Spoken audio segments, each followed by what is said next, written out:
Donttap Podcast. Donttap Podcast. Follow me on Twitter. Hey, I'm UFC President Dana White, and you're in the ring with Callum McGregor. Okay, Donttap Podcast, PFL Championship Special Edition. We're going to dig in today. I have picks as I usually would, looking at three main big spots anyways.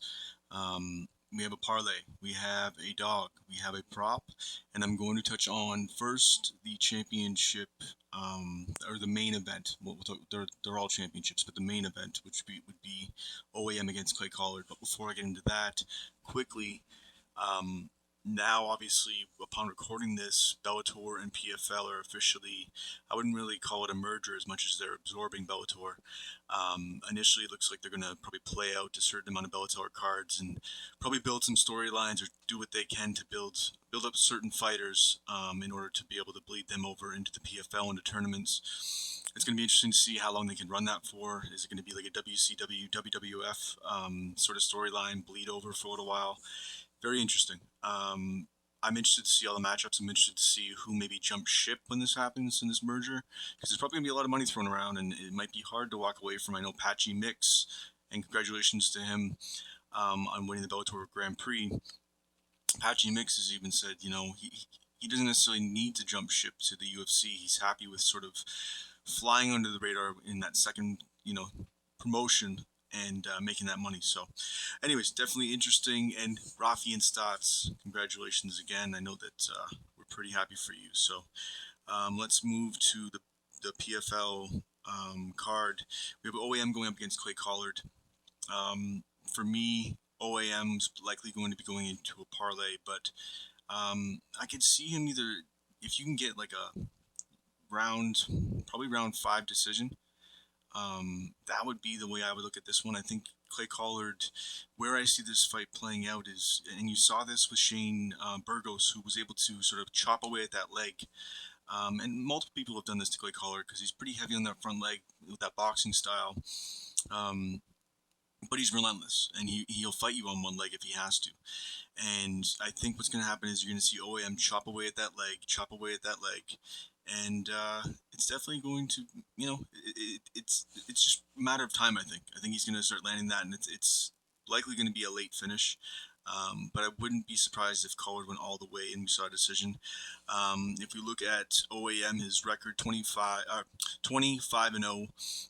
Collard coming in at 24-10-0. Both guys, roughly around the same size. OAM 5'10", Collard coming in at 6'10". And if you look at the reach differential, Collard's got a 3-inch reach advantage with the hands. And for me, I just think it's going to really be, it's fight IQ. That's what we're looking at here, fight IQ. We have likely a lead leg that's going to get chopped down. Collard's going to look to close the distance, potentially get taken down. Maybe a sub. A late sub, I definitely could see like a rear naked choke or something along those lines in the 4th or 5th round. As I'm seeing that more and more, I just think that, a lot of people have been able to chop away that lead leg of Clay Collard, but not really put him away. And then it's a greasy split decision where he's outlanded his opponent, even though his leg's been chopped out. So I just think that you're probably going to see a different level with OAM as an opponent.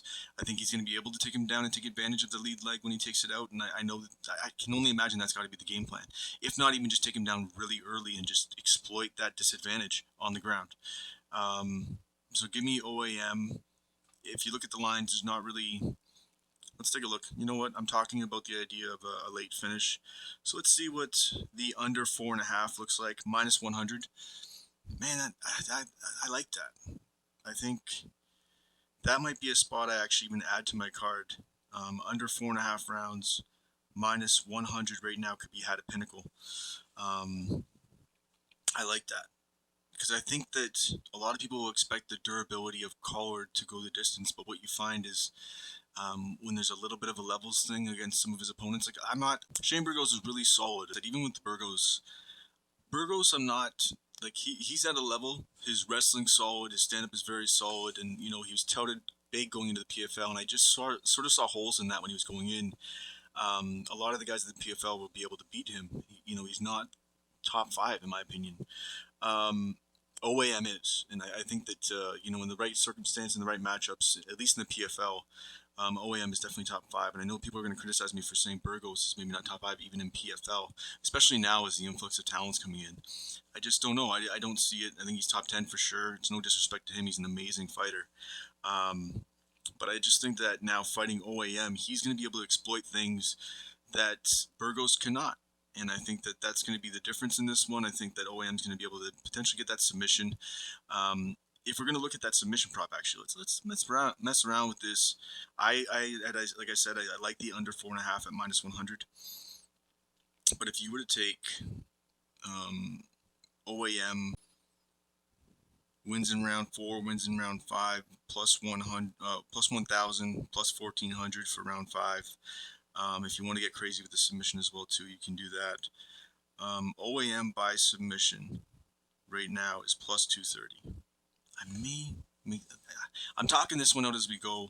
I was actually leading the decision initially, but I just think he's actually going to be able to exploit a broken wheel. And I think the broken wheel is coming. If not, be able to just sort of show you the different level and takedown ability that he has and be able to exploit those holes by just creating better entries and then getting in there and getting in on the hips cleaner, being able to chain wrestle. Just he's so fast, everything. He's there first. And then just scoop, get him down, and when he gets him down, I think he's able to submit him. I think we could see a rear naked choke. So the plus 230 is something that's screaming at me for that one. I may actually add that to the card. But I think that the under 4.5 is probably one of the best ways to play this one. I think it doesn't go to the decision. So the under 4.5 for me will be my play, -100. But I wouldn't hate you if you sprinkled the sub. I think the sub is the way to go in this one. Because Collar doesn't go out. He's one of those tough motherfuckers. He'll drop, goes to get up, next gets taken, back gets taken. You see this regularly. Called it with Brendan Allen. Let's do it. Yeah, you know what? The plus 230 will be something I throw out there too. But I do like the under 4.5 as I get redundant and repetitive as I roll. Okay, next fight. And this is actually my first play officially, as I sort of talked myself into another play off the main event. Always, as you know, on the top podcast, I'll try to touch on the main event no matter what, even if I didn't have an official play. Found that one. Now I move to my main play. And it's sort of bittersweet because both guys have the ROI of the ROI is just nice. It's nice. Kasangane on a huge tear, as good friend Aaron Jeffrey has mentioned. Since joining the PFL, since making the decision to go up to 205 and not having to cut and destroy himself, he's just found a home. And he's smaller, but he's faster and so powerful. Going in against Josh Silvera, who's a guy I've backed quite heavily. A guy who's talked to me online as well too. Pretty open, pretty nice guy. Such an easygoing guy. Josh Silvera now, the guy that you pretty much can look at as submission, a rear naked choke. He's just a backpack. So definitely, it's a conflict for me. It was a hard one. But then if you look at the matchup, it's just I gotta go with Impa in this one, and there's multiple reasons. If we can talk this one through, if you look at, let's first look at the tail of the tape. We have Silvera coming in 12-1-0, Kasangane coming in at 14-3-0. The height difference not too much. Silvera 6'1", Kasangane 5'11". Both guys obviously 205, 75-inch reach for both of them. So Kasangane's got that reach on him that or made up the difference and a little bit of height difference, and leg reach virtually the same. So the one thing that I want to look at in the stats, and I love PFL for this, is the hand speed of Kasangane is it's far faster. It's definitely going to be a problem, and I think it's going to be one of the main sort of edges in this fight. So I had to watch, multiple fights and sort of see if Silvera is going to be able to close that distance, break down Kasangane, and submit him. And I think Kasangane's just gotten better with every camp with his footwork. Doesn't leave too many entries, but at the same time, there's guys, this is probably one of his greatest challenges for keeping it on the feet that he's probably faced. But then again, if we look at Silvera, the issue that he had against his actual, teammate was Akhmedov. He basically, once he was stuffed, he started to get discouraged. He was left on the feet with someone who sort of, I guess, knew some of his holes. Maybe that was part of it. and he just couldn't quite finish the show, and then he started getting tied up on the feet. And for me, I was backing Silveira in that fight. I didn't see it coming. I thought he was going to be able to get his teammate down and Akhmedov and maybe even submit him out as well too, but at least dominate him on the ground. Not the case. And for me, although there'll be leaps and bounds in gains and growth since then, 100%, and I do believe that, I just think that he's got to close that distance, you know, and or beg Impa to close that distance. And both things don't sound nice to me, and that's just it. And so if he goes to close that distance, he's going to get caught with an uppercut, caught with a hook, and not just one, but like three in a flurry. And it's not like it's scary in every aspect. Even if he has to try to stuff a takedown, he gets on top with a little bit of a headlock and starts throwing hammer fists. Everything's fast and very powerful and damaging. So you're going to have to face that first.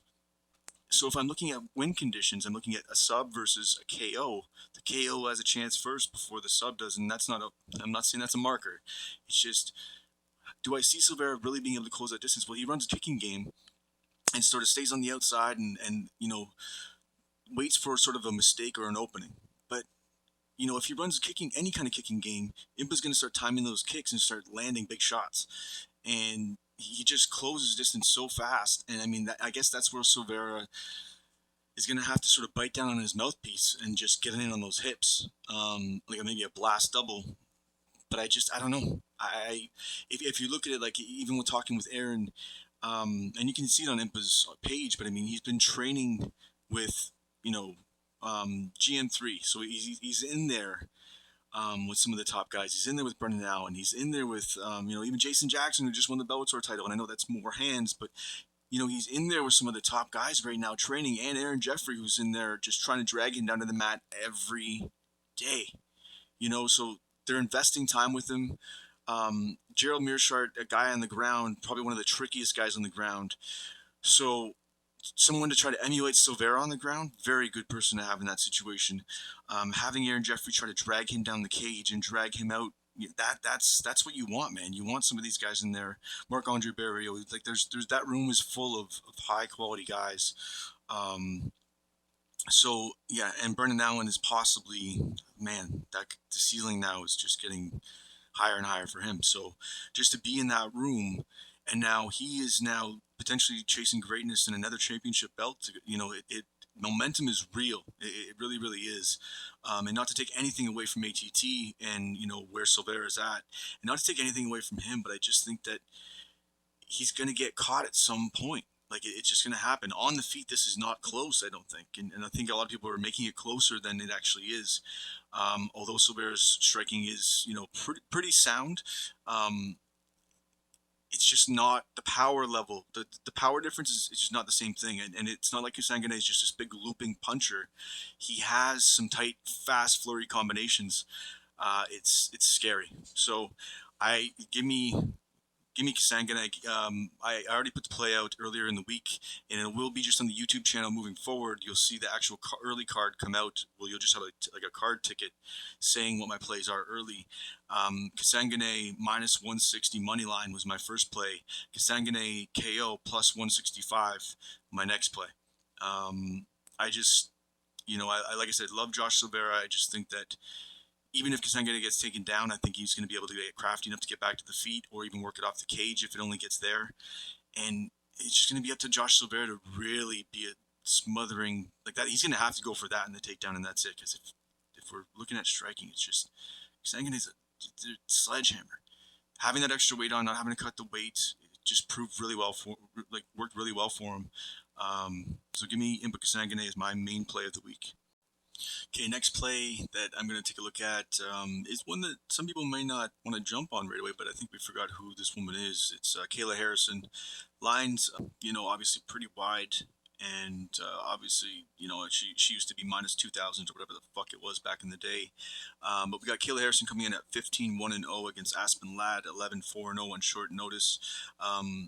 Harrison has 2-inch reach advantage, 2-inch height advantage at 5'8" versus 5'6". Next, we're looking at their reach, exactly the same. A lot of people don't think that Aspen Ladd, she's sort of given up on herself in the past, and it's been proven in the cage. But then again, we don't know everything that goes into fights. Easy for me to be a couch warrior and sit here and talk about it when, you know, we don't know what's going on in her life, gone on in training camps, and over a span of even a 2-year span, you know, why the weight cuts happen, whatever the hell it all is. But here's my thing. Yes, she doesn't get finished easily, but this is like, what is she good at versus what is Kayla good at? Do we think that Atlat is going to outstrike her on the feet or be crafty enough to keep her off of her hips? Because we know Harrison's just going to look to take her down and smash her and make a really big point. She's going to have to make a big point with this merger. Kayla Harrison's a marketing machine, and she knows this as well too. This is her sort of, you know, calling card back. This is the inside the distance play. She's going to make Lad quit. She's going to beat her up pretty bad. I think it's going to be a TKO on the ground, not a submission. Lad be a little bit harder to submit, but Kayla Harrison would be able to do it. But I think she's going to have to smash her a little bit and beat her up, make her quit on the ground.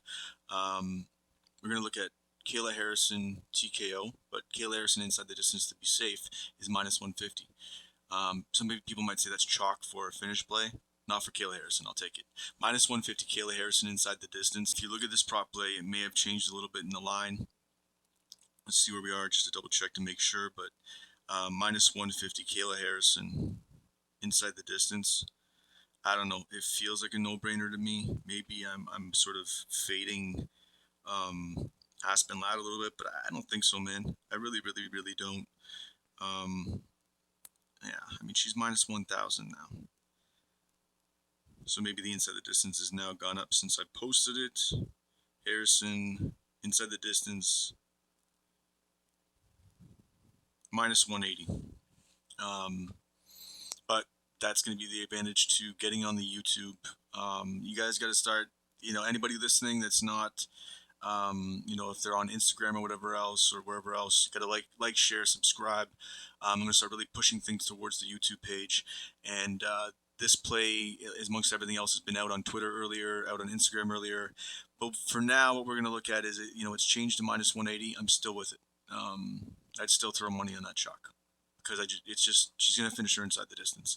You can round bet if you want. You can get sort of clever with it, but I just think it's going to happen.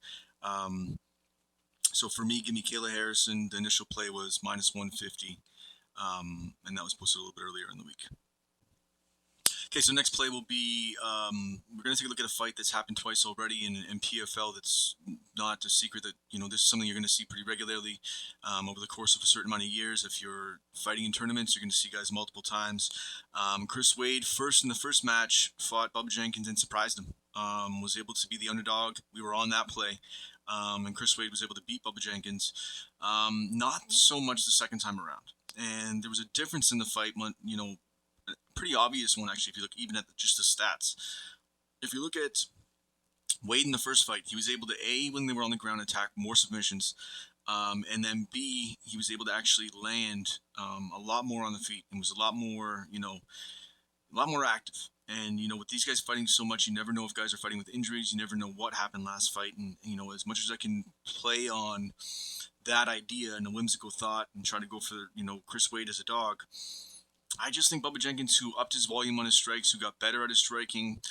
People have said there's some durability things, and that's what being sort of shopped around. But I mean, yeah, he has been dropped at points, been set up. But for me, I just think Bubba Jenkins, the wrestling is likely going to just be the thing that just smothers Chris Wade again. I just think that it's going to make the difference, and as his striking gets better and better. When you let a wrestler get better and better at striking, that's the best base to have. And he's gotten better and better, and I just think that, you know, these two have fought, and I think this is going to play out much similar to the last fight. Give me Bubba Jenkins in this one. Give me by decision, but plus 110, still sitting around right around now. Donttap parlay this week is going to be Ray Cooper III and Kayla Harrison. You can add OAM to that. I don't know what the extra value would be on that if you want to, but we're going to just go with the two-piece. It's been working. It's been hitting. I like Ray Cooper III. I think his wrestling and anti-wrestling is pretty solid. On top of that, too, his striking is just, he lands that power. I appreciate it. I appreciate how he wants to get in the pocket. He wants to bang. And the guy doesn't really let up. Now, coming in against a guy like Brunson, and a lot of people are jumping on this dog value, and am I just jumping on the fate of the fate of the UFC coming over to PFL and not quite, you know, playing out exactly the way a PFL sort of wants to. They sort of set these fights up for some of these UFC guys to not necessarily win, but if they do win, they can sort of propel them further, and they're not really stepping up. Shane Burgos obviously being one. Now, I shouldn't judge, one guy off of what another guy's going to do. But just for me, Brunson at 39 years old, Brunson in his last two fights just didn't look the same. I backed Brunson, blonde Brunson, quite heavily. Is there a chance that people are making jokes? Is Brunson going to come in even more in shape all of a sudden out of the blue, being in PFL? I don't know. A lot of people got caught for that, so I don't think that's going to be the play, and I'd never suggest that he'd do that. But him coming in off those two losses just doesn't sit well with me. I think that Cooper's going to be able to close the distance on him and touch that chin, and even if Brunson does take him down at points, Cooper's going to be able to scramble enough to make him gas. And he said he's been running, he says he's been doing these things and trying to change things up. But for me, I just like Cooper in this one, and I've already spoken on what I think about with the Harrison. So give me Cooper and Harrison. The parlay when I put it out was minus 140. It may be a little bit chalkier at this point. You may not want to be on it, or you may want to add OAM to it, and I'm okay with you getting that hedge bet in for yourself. I mean, it's up to you how you want to play it. But for me, I liked that line out there earlier in the week. I like how it's set up. I just think that I guess I'm off the Brunson train, right? I'm off it now. And I think I'm on the other side of it now. And I backed Cooper in the past, and I just think that Ray Cooper III wins this one. Harrison wins her fight, and that's a great little minus 140 if you got in on it. If not, it may be sitting around. I don't know what it would work out to. I'm taking a complete guess. Maybe it's minus 180 at this point. I do not know. Just trying to press and get as many people on the podcast as much as possible. So we will push with MMA Minefield, your favorite fighter's favorite podcast. For now, Donttap Podcast. We got our picks, we got our plays. Tune into the Donttap Podcast.